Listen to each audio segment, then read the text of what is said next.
नमस्कार दोस्तों, कैसे हैं आप सभी लोग जानते हैं कि धनतेरस का पर्व आने वाला है। दोस्तों, धनतेरस के दिन भगवान धन्वंतरी जी की पूजन की जाती है, कुबेर जी की पूजन की जाती है, साथ ही में दोस्तों माता लक्ष्मी जी की भी इस दिन यहाँ पर पूजन अर्चना की जाती है। दोस्तों, इस बार जो धनतेरस है वो किस दिन पड़ रही है, सबसे पहले आप ये जान लीजिए। देखिए, इस बार जो धनतेरस है वो 29 अक्टूबर 2024 के दिन पड़ रही है और धनतेरस के दिन से ही दिवाली के 5 दिन के त्यौहार की शुरुआत भी हो जाती है। और दोस्तों, धनतेरस के दिन खरीदारी करना बहुत शुभ माना गया है। तो इस वीडियो में हम आप लोगों को बताएंगे कि आप लोगों को धनतेरस के दिन ऐसी कौन सी छोटी छोटी सी चीज़ें हैं जो कि आप लोगों को इस दिन अपने घर में ज़रूर लाना चाहिए। सोना चांदी तो आप लोगों को सभी बताते हैं कि वो चीज़ें लानी चाहिए, पर ऐसा ज़रूरी नहीं है कि सोना चांदी ही आपको लाना चाहिए। सोने चांदी के अलावा बहुत सी ऐसी वो महत्वपूर्ण चीज़ें हैं जो कि माता लक्ष्मी जी को प्रिय हैं। अगर वो चीज़ें आप लोग अपने घर पर लाते हो तो आपके घर में स्वयं माता लक्ष्मी जी अपने आप ही आ जाएंगी, है ना। देखिए, धनतेरस के दिन समय कोई भी ऐसा शुभ नहीं माना जाता है कि भाई जिस समय आप खरीदारी करो। धनतेरस का पूरा दिन ही शुभ होता है, हर समय शुभ होता है, हर घड़ी शुभ होती है। आप धनतेरस के दिन किसी भी समय कोई भी चीज़ खरीद रहे हो तो आप ये मानकर चलो कि वो आपको 13 गुना बढ़कर ही मिलने वाली है।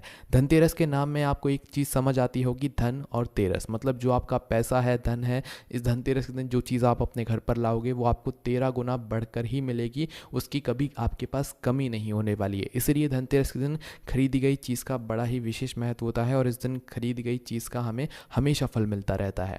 इसी के साथ में दोस्तों, धनतेरस के दिन आपने सुना होगा कि एक चीज़ सभी लोग ज़रूर खरीदते हैं, वो है झाड़ू।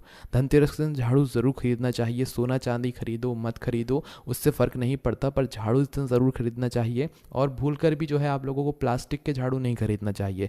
आप खरीद सकते हो, आपका मन है खरीद सकते हो, और साथ ही में वो झाड़ू भी आपको खरीदना चाहिए जिस झाड़ू की आप लोगों को धनतेरस की रात्रि में पूजन करनी होती है। क्योंकि प्लास्टिक के झाड़ू में सब कुछ वो चीज़ें होती हैं जो कि मशीनों से बनी हुई होती है, उसमें प्राकृतिक कोई चीज़ नहीं होती है। इसलिए कोशिश करिएगा कि आप अपने साथ में एक झाड़ू वो भी लें जिसकी आप लोग पूजन करेंगे। प्लास्टिक के झाड़ू की भी पूजा हो जाती है पर वैसे अच्छी नहीं मानी जाती, इसलिए आप लोग वो झाड़ू लें जिसकी पूजन आप लोग जो है रात्रि में करेंगे, है ना। तो सबसे पहली चीज़ तो हो गई दोस्तों झाड़ू। झाड़ू आप लोगों को इस दिन अपने घर पर ज़रूर लाना है।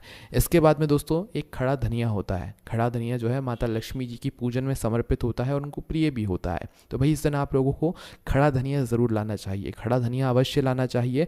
और दिवाली के 5 दिनों के पर्व की जो पूजा होती है, इसकी सारी खरीदारी आपको धनतेरस के दिन कर लेनी चाहिए। धनतेरस के दिन जो भी चीज़ आप खरीदते हो ना, चाहे वो पूजन सामग्री से ही जुड़ी क्यों ना हो, वो बहुत अच्छी मानी जाती है ना।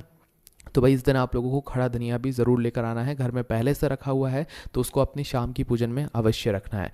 इसी के साथ में दोस्तों अगली जो चीज़ है दोस्तों वो है हल्दी की गांठ। हल्दी की गांठ, एक पिसी हल्दी होती है और एक खड़ी हल्दी होती है। तो आपको लेना है खड़ी वाली हल्दी, है ना, और हल्दी की गांठ लेना है। तो इस दिन अगर आप लोग हल्दी की गांठ लाते हो और ये भी पूजन में रखते हो तो इससे भी आपके घर में बहुत सारी चीज़ों में आपको बदलाव देखने के लिए यहाँ पर मिल जाएगा। ठीक है, आपकी हर चीज़ 13 गुनी ही आपको वृद्धि होकर यहाँ पर मिलने वाली है। इसके बाद में दोस्तों आप लोगों को कुछ बातों का और यहाँ पर ध्यान रखना है, जैसे कि आप लोगों को इस दिन नमक भी खरीद कर ज़रूर लाना चाहिए।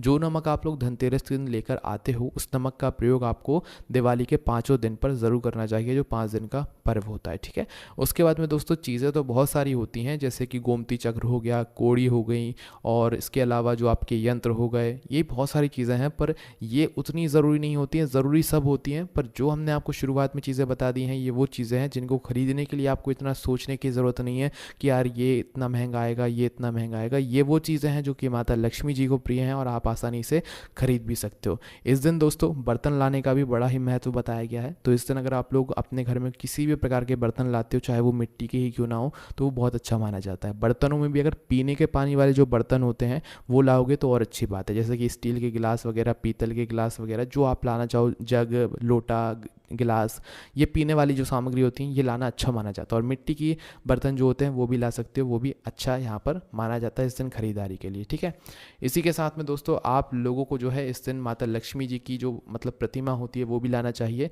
इस दिन जो आप लोग प्रतिमा लाओगे वो उल्लू पर बैठी हुई मत लाना, है ना।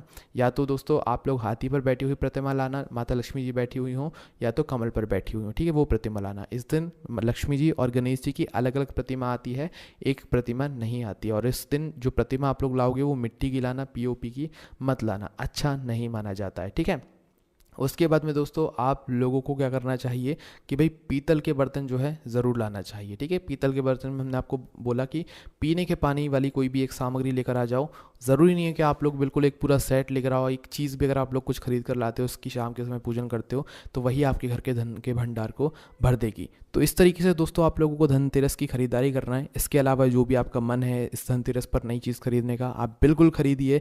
धनतेरस के दिन पूरा समय शुभ होता है। आपको कोई डरने की बात नहीं है कि भाई इस दिन कौन सा शुभ समय है, कौन सा शुभ समय नहीं है। धनतेरस का दिन ही 13 गुना बढ़ाने का है, तो भाई उसमें कौन सा शुभ समय आप लोग देखोगे।